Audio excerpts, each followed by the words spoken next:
Sometimes God has to knock you down in order to build you up. Sometimes God has to knock you down in order to build you up.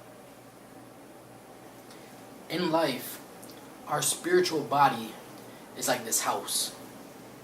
This house has been standing for a long time, but the infrastructure is all messed up. It's all incorrect.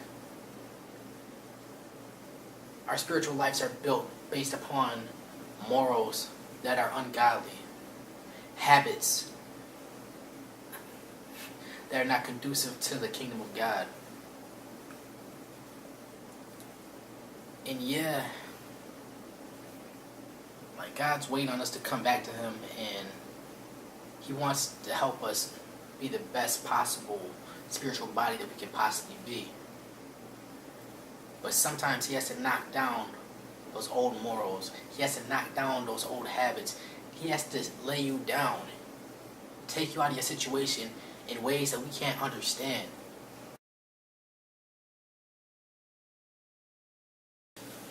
But understand, God may break us down in ways that we can't understand.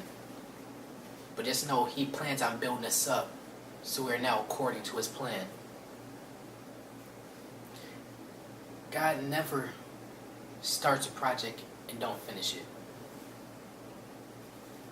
So yeah, He might have put you back at ground zero.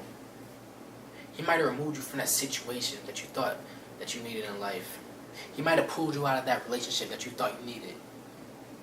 Yeah, your heart's broken. You'll get over it. Because He has another man that's intended for you, or a woman that's intended for you, that He has selected. Yeah, you might have lost that job that you thought you needed to pay your bills, to provide for your family. He has another job working for you. Yeah, you might have been diagnosed with that illness, and it's going to change the way you live your life.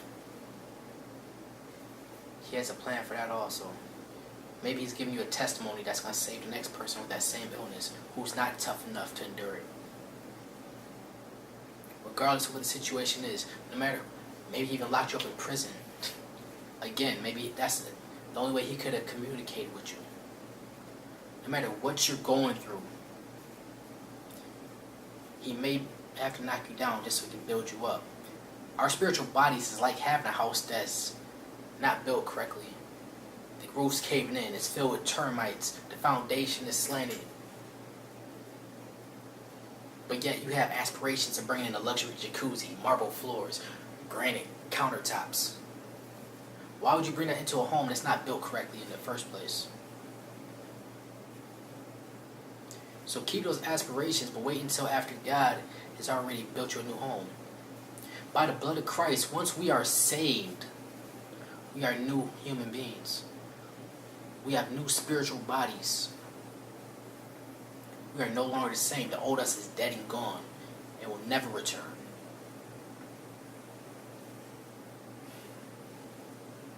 But only through Christ.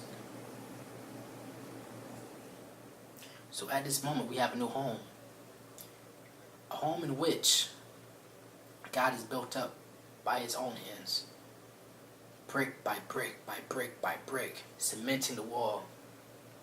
Making sure the base is sturdy. The infrastructure is correct. The plumbing's good. The roof's built correctly. No termite in sight. And because He blessed you with that new life, because He blessed you with this new foundation, He's also going to finish the job. He never starts a job that He doesn't finish. So those luxury items that you wanted to acquire, that you dreamt of, He's working on them. Now you can add a jacuzzi. Now you can get those hardwood floors and granite countertops. God's working on you. Sometimes He has to knock you down in order to build you up. Sometimes God has to knock you down in order to build you up. My name is Mike James. The book is called A Pair of Bowls. It's available on Amazon, Kindle. And if you're interested in booking me for an event or a conference, contact my agent at bookingmichaeljames@yahoo.com.